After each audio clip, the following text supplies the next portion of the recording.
build my gallows and build them high. Makes a long time climbing before I die. I want the chance. Hello everybody, welcome to Longbangers. I'm Matty, joined tonight by Colin. Colin, how's it going? Aye, good mate, aye. How are you? I'm good. I've just realised a wee small victory. They put a white t-shirt on. I very rarely wear a white t-shirt because we've got a dog, and I've got to tea time, and there's no paw prints on it yet. So I'm taking that You're going to get as a win. tea later on and it'll be covered after that. I'll have chippy sauce over it later on, no doubt. But that's the way it goes. I'll take the win for the now, though.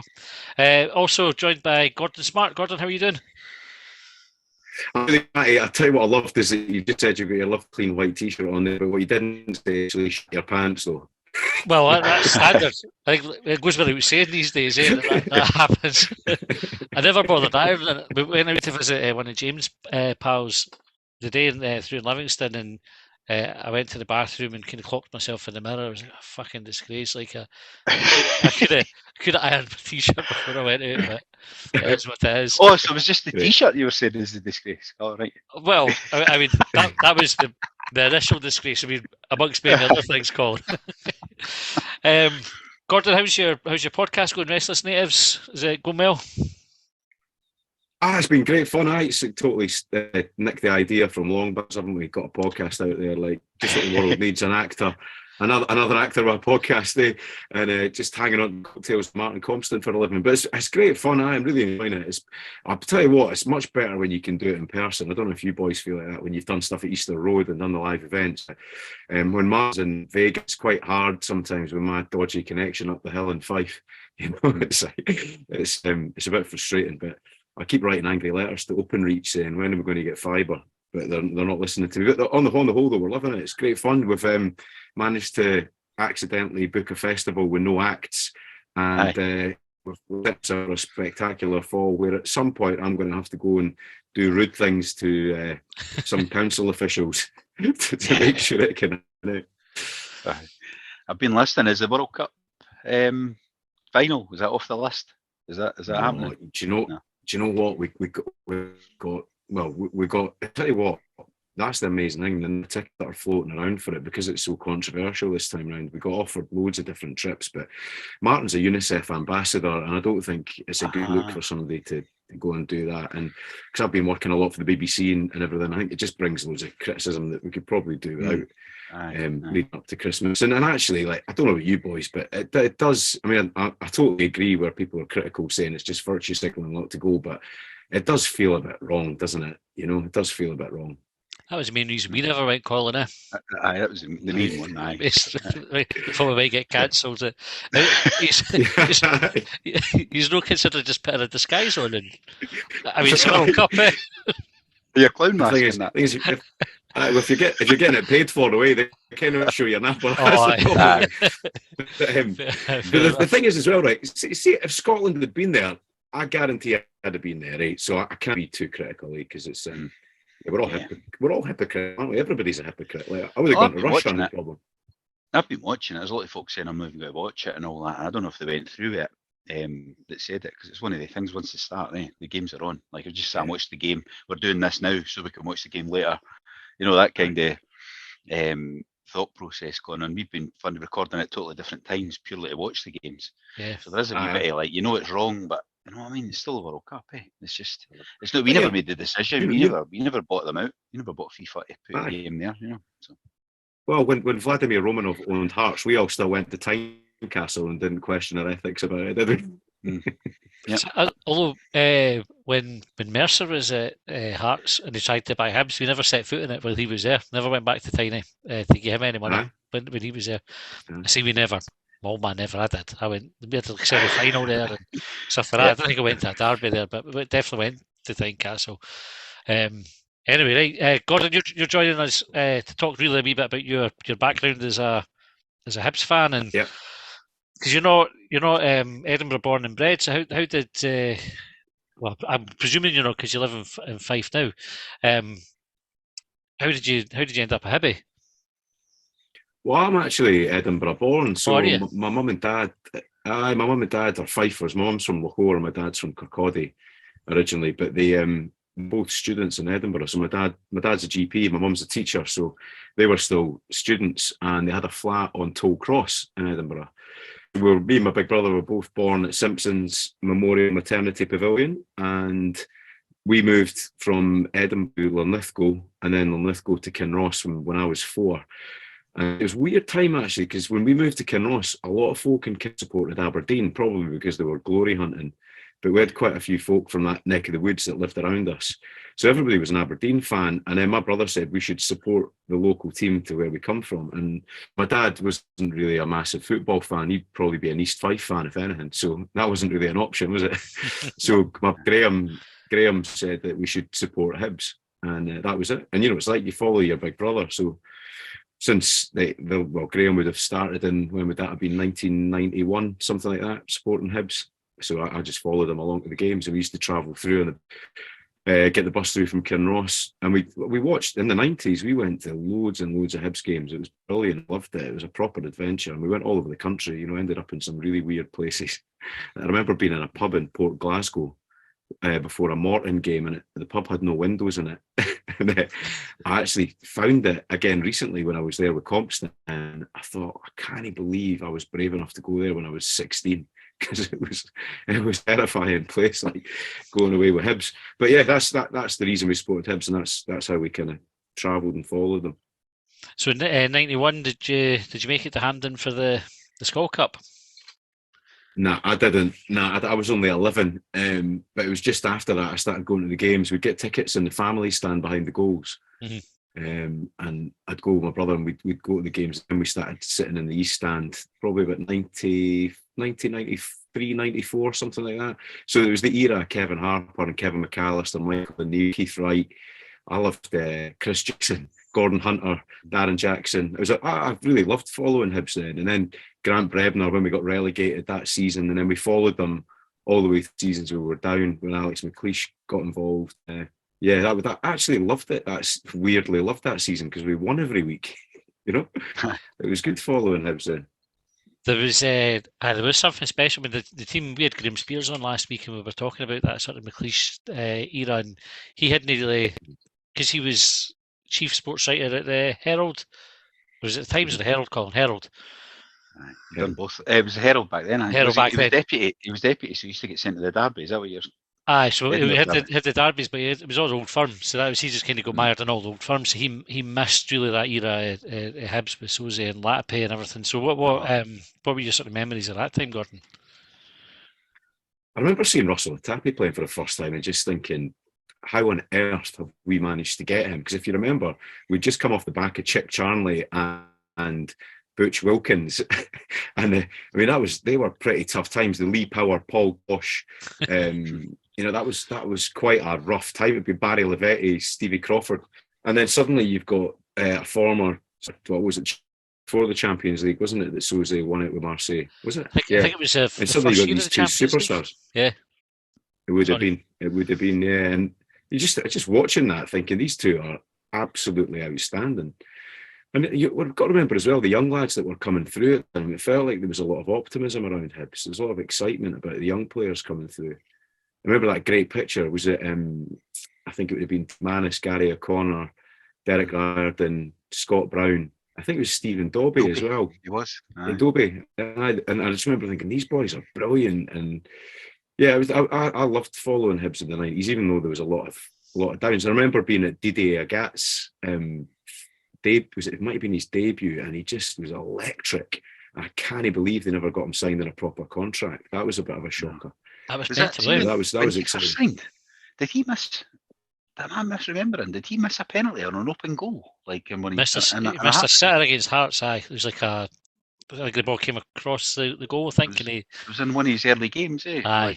He only played about 5-10 because he was on that short-term loan and he was away before Christmas. Yeah, what a player he was when he first played for us. I remember that goal he scored and kind of picked up in his own half and ran with the ball, just cut the defence apart and scored. I can't remember who it was against. I think it was Dundee. Incredible. I think. Yeah. Aye. Yeah.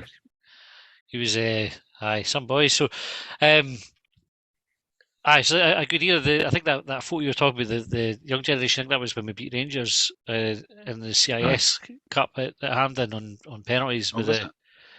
I'm sure it It's is called because the, they were they all in the called it the halfway new line. famous five or something. They said, They, Aye. or you mean there was a photo of the five of them not on the pitch? Is that? I don't know if that's the one you think. All right, That's the one. Pitch. Aye, Aye. that's the one. Aye, So, that's the so one. the picture's taken just as one of the De Boers misses the penalty, and they're like just running to sort of celebrate with Daniel Anderson, just all about to take off for the halfway line. It's a brilliant picture. Aye, yeah, great So times. Great. did you manage to like you were saying you got a lot of Aberdeen fans and stuff like that? Was it just you and your brother that went, or was there more of a crowd of you kind of leaving for Kinross? Yeah, there's a few folk that travelled through from Kinross, but we became really good pals with a guy who came from Dundee called Graham Douglas. Nickname was Stan. And his dad was what do you call him, a Grade 1 referee or whatever it was, and a linesman.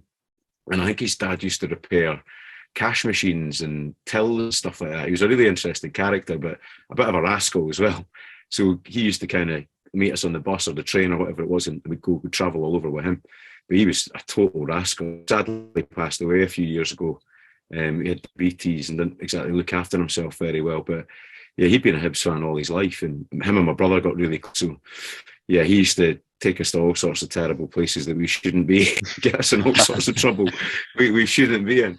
But they were really happy memories, yeah. And I suppose like if you missed the 91 Cup final, then the first cup you would have had the opportunity to see as one would have been the League Cup in 07. Yeah, it was brilliant. And I was in London by then, so I moved to London in 2000. And I worked, my big boss at work, actually, a guy called Mike Anderson. He's a massive hibbie. He sorted us tickets. And I came up from London with him and went to the game in 2007. And it was just one of those, when everything seems to go to plan, like, that we met on time, the flights all worked perfectly to Glasgow, everything worked a treat, everything in that day. I think it's sometimes a wee bit, I don't want to sound massively, I don't know, overly nostalgic and stuff like that, but for some reason, everything clicks on the day it goes right. And I just thought we were absolutely brilliant. Louis Stevenson, remember that day was, I think he was man of the match, actually, wasn't he? Yeah. Yeah, and I remember just feeling, again, a huge, one of those classic surges of optimism as a Hibs fan, thinking this is the start of an amazing dynasty. But it was probably it should have been team falling apart. Could have been the League Cup double, Cup double. Sorry, that year. Mind it was when the year of the revolt and all that. Yeah. The same year, because it was Dunfermline, and we spoke about this last week as well. It was Dunfermline, wasn't it? It was a cup replay, the last cup replay. They don't do replays in the semi-final anymore. Like in 3,000 there or something at Hampden on a Wednesday, Tuesday night, whatever it was for the replay, and extra time, everybody went off, for fuck's sake. Just let's go home. I think as well, that was a bit of a mixed loyalties one for me, because I might be wrong in thinking this, but Kate's dad, Big Leishman, he was back managing Dunfermline for a brief spell, got to the cup final. So maybe I've got the years mixed up, but I remember going to see Dunfermline Celtic at Hampden, being annoyed, thinking it would have been Hibs. So that must have been at the same time as well. But I thought it might have been. I was thinking it was the guy that was the Ross County manager, but he took the penalty, didn't he? To McIntyre. Was it Jim McIntyre? Jim McIntyre. He took the penalty. I was thinking he was a manager, but he took the winning penalty. That's right. He just dinked it as well, wasn't it? It was one of those Panenka penalties before those were a thing. Oh, fucking arsehole. Before they were a thing. Before they were a thing. What about Jason fucking Cummins at the World Cup talking about shite Panenkas? Crazy, eh? You saw a picture of him and Messi. I think Messi was getting his picture taken every day. Martin Bowers got a picture of him, and of course you would, though, wouldn't you? Cummins is brilliant at. If you watch any of the games, is hanging about the player who's on the camera. It was the same with they were in Australia. They beat somebody 1-0 in the group. And he was on congratulating the guy, the striker that scored the header. And he's just following him about, patting him on the back because he kids the cameras on him. Same with Messi last night. It's like, get out the fucking camera. I was laughing. It's the first time a guy has appeared at the World Cup who's banned from every McDonald's in Edinburgh. Quality. It was one of these weird, quirky things. You're like, how the fuck is Jackson Irvine as well? Jackson Irvine and Jason Cummins he end played up in. every minute, like as Aye, well. He's like he was an good. absolute stalwart of their team. You It's know what? mental. You've just reminded me. You've reminded me of a story actually. When I worked at the Scottish Sun, Jason Cummins. So I was 2012, 2013 to 2016 roughly, and I remember Jason Cummins was beginning to appear in the front of the paper quite a lot. And I remember getting a really weird approach from his, I think it was his agent, saying Jason's going to offer you a sign. So you stop writing about him at the front of the paper. I was like, fuck's sake, man. He's so who was it? Mark not Mark Milligan, Jamie McLaren, Jackson Irvine. It's funny, Jackson Irvine at the World Cup, because see when we had the cup final against St Johnstone, I would have sworn at that point that would have been the biggest game that Jackson Irvine would play in his career at that point. Fucking, he's not going to get a bigger game than that, because I mind being annoyed that he was pretty disappointing that day, and there he is at the fucking World Cup. So what the heck? No, not even just getting minutes. Actually, like one of the first names on the team sheet. Like they're not just bringing him off the bench or anything. He's like fucking because he wasn't. He didn't. I don't know if his expectations when he joined were much higher, or our expectations of him were much higher than what turned out, because those big games that we all remember for that season, he missed chances and was into 0-0 in the cup final. I think we scored there because we all knew it was first goal of the winner in that game. Check his moustache. Shite. Like Marks. I was thinking he did have it at Hibs as well. He did, Because I was thinking it must be a November and he's forgot to take it as now December. But because it's shit.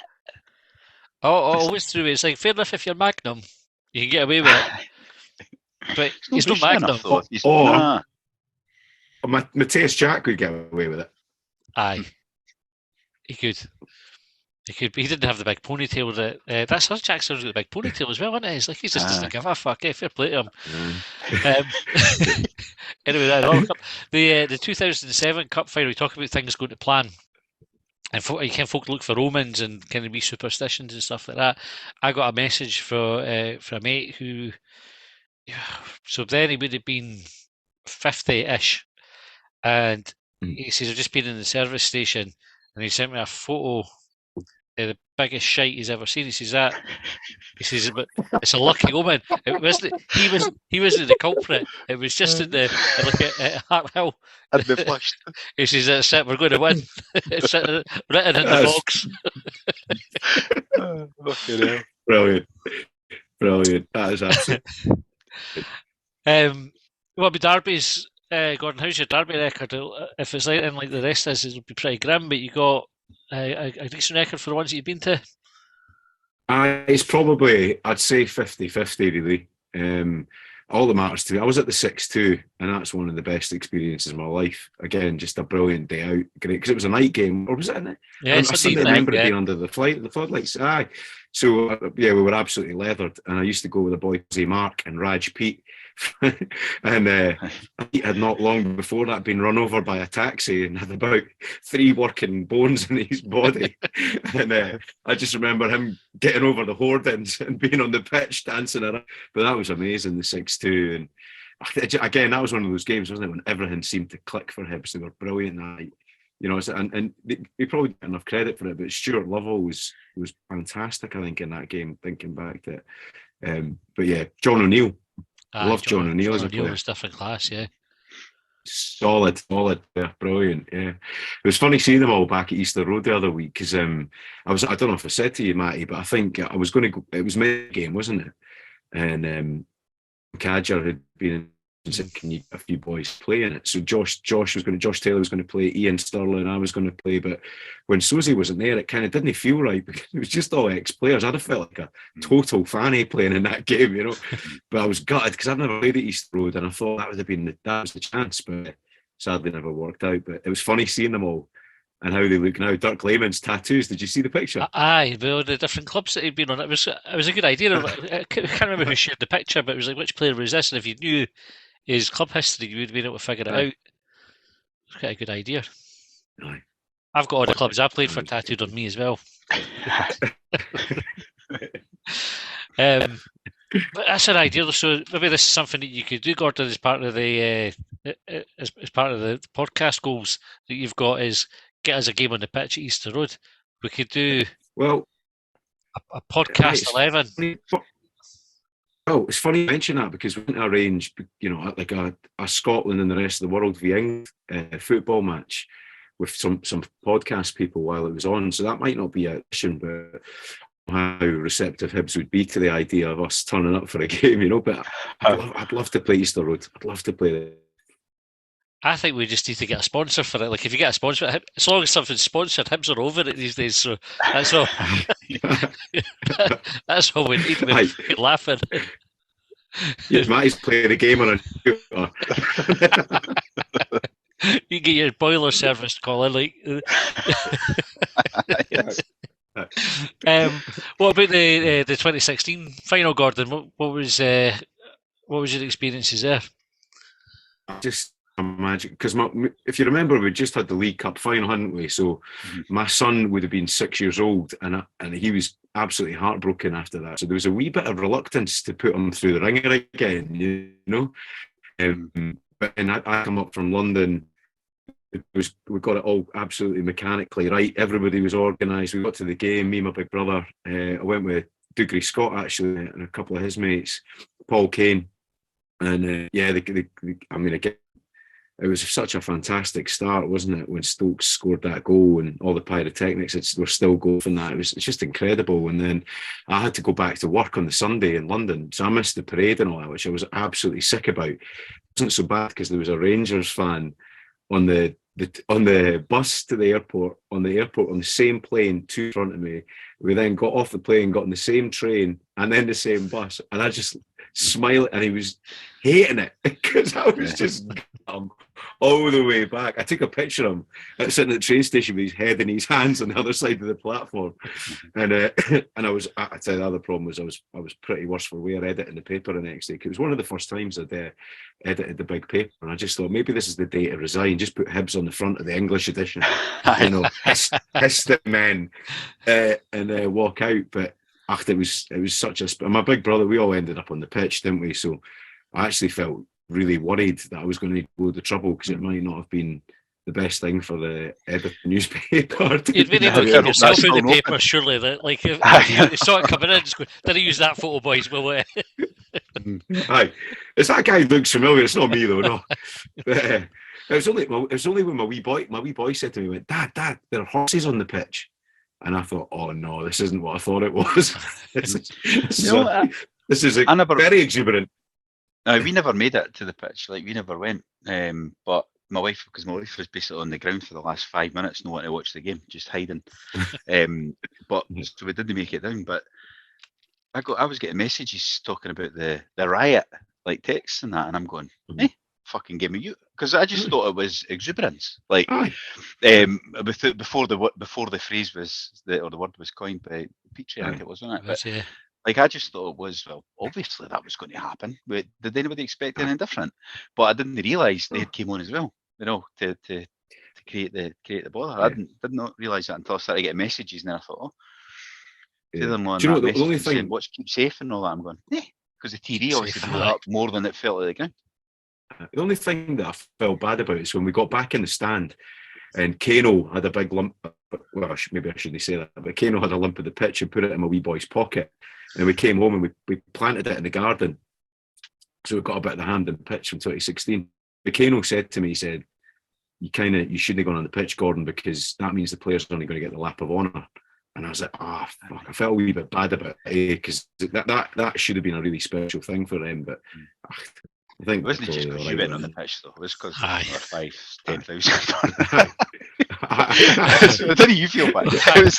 We're back to the World Cup morals again, aren't we? Like, everybody else was dead. John that does the podcast, he's got his seat, hasn't he, Colin, or a seat from Hampden in a frame at home for that day. We were in the upper tier, but so I'm not fit enough to have negotiated the steps down into the other bit of standing in, more steps to get onto the pitch. I maybe would have made it down in time for everybody coming off. I definitely would have made it back up again. So Aye. we just watched it, and That was brilliant. aye, it was superb. What about the Hibs team now then? What are you thinking of how the team's doing? Do you know what? I feel really disconnected from Hibs this season. I feel a wee bit sad about it, actually. I just think what I don't like nepotism in any kind of industry, really, you know, and this notion that Ron Gordon and his son a job as head of recruitment is troubling me. It's really bothering me. You know, the best people for the job should do the job and be down to your surname. And I think our recruitment's gone wildly wrong for the last few seasons. I don't know if you agree with me on that, but what's even more frustrating is you see how well the young boys are doing. And I'd really love Hibs to give a chance to the young lads and give them a go. The two McIntyre brothers are, you know, every time I see their name pop up, I get excited because I hear things about them. And I don't know, I feel like we're lacking something pretty special on the pitch, and I feel like there's just something not connecting off the pitch. And I've really, like you say, there's a lot of focus on the very shiny corporate side of things, but you know, it doesn't take a football brain to tell you that none of that matters if the team on the pitch doesn't deliver, and we're really miles off it, miles off it. And it's depressing. And I don't know about you, but my wee boy's 12 at the moment, and I'm really conscious of scunnering him with Hibs. Like, I don't want to take him to games where it's going to ruin his enthusiasm for it. I know we all went through a lot of shite, but I'm very selective of the games I take him to because I want him to really enjoy it. And I don't know, I feel like we've not got the team that's making me go to the hassle of travelling through Edinburgh for fucking 2 hours through fucking roadworks and, you know, sitting in the cold for 90 minutes of pish only to battle back through shite traffic for 2 hours at Edinburgh at the moment. And I say that because it feels really disloyal, but I don't know. I'm a bit underwhelmed and sad about Hibs at the moment. It's really lacking a spark. Like even the Porto stuff the other day about him leaving. I don't like you know, again, if you were involved in the club, I wouldn't like that news to be announced in the way it was. You know, I don't think that's something that should come out of this season when heads are down. I mean, and this bit coming back should give everybody a lift, but if anybody's been following that injured, he was flattering to deceive, wasn't he? So he needs to start putting a big performance in when he comes back. So there's an awful lot. I'll be interested to see what shape they come back in as well, eh? But I feel a little bit sad about Hibs just now. Don't know about you. It's hard to Colin. We do the extra time for subscribers that we'll record after this, and we're going to look at like the next 4 games coming back after the World Cup. So it's Rangers, Livingston, Celtic, and Hearts. And Johnson's on a run of 6 defeats in 7, I think it is. 7. Aye, so 6 out of 7 defeats, and then those 4 games to come back, and then we've got the Hearts in the Cup in January as well. It's just looking like it could be make or break for him, really at this stage. Yeah, but then to take on what Gordon's saying though, like we're rattling through managers, but are their hands being held or tied by the recruitment that's there? Like it could be. Do we keep blaming managers when? But then you know what though, Gordon? On the other hand, they always come in and say, "Oh no, I get final say" and all that. You know, so like if they don't, like, but then can they say it? I don't know. Like, you know, it's if they were to say no, I get final say. It's Ron's laddie that picks them. Which they deny as well. You know, you do need a bit of clarity on it. We sent a thing we had a group thing with the other podcasts where Ron Gordon, when was that? April or something? Was it just after Maloney went? And I had started it with a question about recruitment, like basically what the fuck's going on type question, and he defended it, saying we made good signings, and I was trying to challenge it back, but it's quite tough because you've not got the time. But 2, I'm not a journalist to trade. No, I just asked questions at work, like you know, around things. But so I was asking, and then he basically went, paraphrasing, fucking prove it. So we went away and I worked with Liam for Down the Slope podcast, and we came to a slide deck. I went, you fucking go then. There's all your shite players that you've signed. There's who's been a success and who's not. And they acknowledged receipt, but when asked, like, can we get the follow up, then it's not happened. And I think they tried to just almost sweep over it by saying, well, we'll sign a raft of other players in the summer. And which they did do, a 15, I think it was, I read the other day, we signed. But it's not really worked, although we did go through a spell of 4 or 5 wins in a row in September, October, and we were actually, it was becoming, we do a Spaces thing, Gordon, it was just listeners that phone in. It's like a big phone in. On Twitter. And on Twitter, and there was a lot of folk coming around to saying, actually, the recruitment's been really good. You know, it's looking up. Look at, we signed Chabraya, we signed Boyle back, and I can't remember the others we were claiming as a success, but there was 3. Kenna, aye. So there was a hand in Marshall, obviously, as well. So there was a handful of, so there's bodies in there that do look good, but then there's 15 signed, and there's only maybe 3 or 4 that we've just said there that have been a success, but then they're not bringing on the results. It's just shit, it's so predictable. It's like you go away from home, miss a couple of chances, concede a goal, and then never look at the game again, and you get and it's just over and repeat, you know. Yeah, boys always say that in football, don't they? That one of the most disillusioning things as a player is knowing that if you go behind, where are you getting the goals back? And I think that's the problem for Hibs at the moment, isn't it? Unless Martin Boyle's playing, which we know for a long time. But the other thing I would put to you is I don't know what the Steve Keane sleeper cell theory, that, you know, at some point he's going to be first team manager. And that's why he's spending all that time in the youth, bringing those boys through. But I don't know. I mean, you're right. Let's be absolutely. David Marshall, I think, is a brilliant signing. You're right. Kenna looked like he had potential, but you've got to say there've been 10 or 12 that haven't had more than 15, 20 minutes a game and have just disappeared. Even boys like, what happened to Demi Mitchell? I mean, what happened there? Well, he's injured, and then I think he's just coming back for injury now. I think he came back a game, got injured again, and then I know, should they play against Middlesbrough? I don't know about that, but he got subbed in the first half of a game today, or half time of a game. And then, that was the most recent appearance. Lee Johnson said it was because his wife had a C-section or something the night before, or fucking some random, just like a random bit of fucking information to give as well. It's like the manager said, it's like a look over there. We thought he might have been all right, but turns out his wife had a bairn last night, so he wasn't able to take him off before half time. So, who knew? Yeah. McGeady as well. I mean, bloody hell, McGeady. He's meant to be just about to come back as well. McGuinness is always on the never. Like, you keep expecting him to come back, and then something happens, and he's out again. It is very frustrating. How do you see the rest of the season going, Gordon? Just to kind of start to wrap up. Yeah, well, it's interesting you make that point about the next 4 or 5 games, and off the back of 6 losses or 6 out of 7 that he's not picked up a win. Those games are massive. I mean, the Hearts game in particular, like if that was a bad result, you could really see the club making a knee-jerk decision, couldn't you? I mean, Rangers with a new manager, they're going to get a bit of a bounce, aren't they? So they're going to be, I think they've also, I don't know if you know this, they've taken on this amazing fitness coach. And actually, I know the boy, he's called Jack Aid, and he's been at Liverpool, and he's kind of given a lot of credit for the way the fitness of the Liverpool squad, and he's now Rangers man, and he's in there now. So, you know, if he gets them looking sharp and fit coming back, you wouldn't fancy yourself with them. So I think January determines the season, but I don't know about you boys, but I've been thinking an awful lot of Terry Butcher in my darkest moments, and that form, it is reminiscent of that season, isn't it? That kind of slide.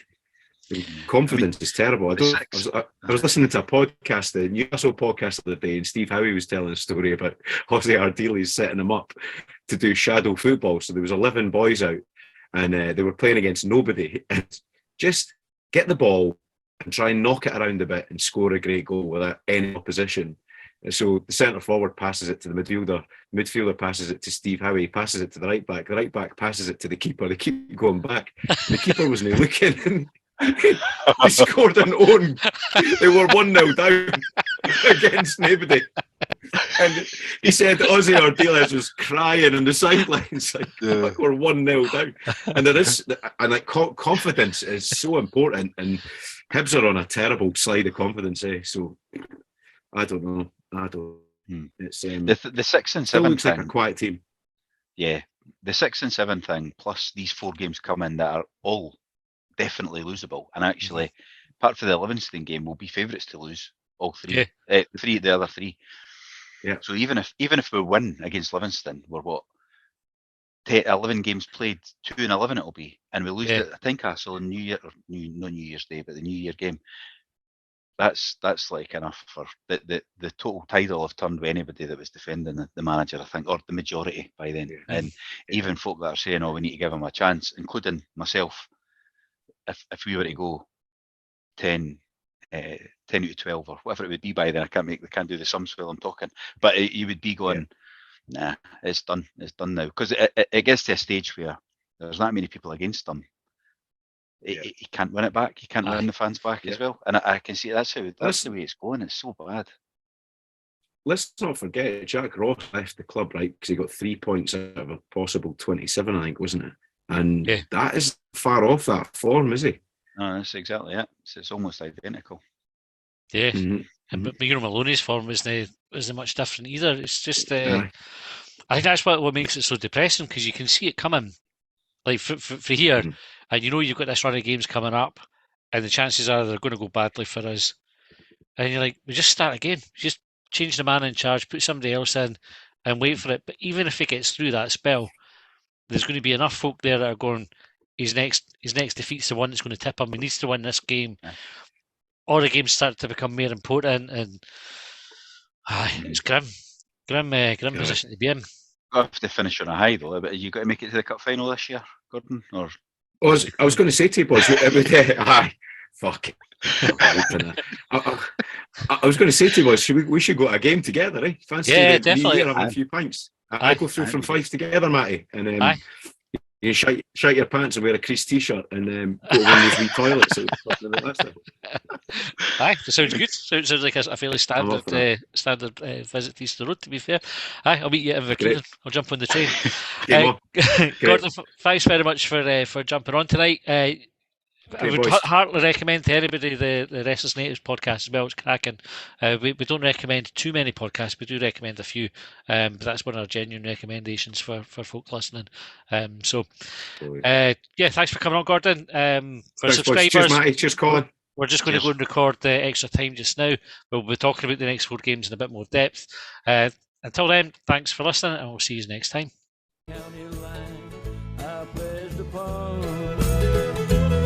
Well, they trailed me down when I broke free. I drank all the whiskey in Tennessee. I don't drink water, no.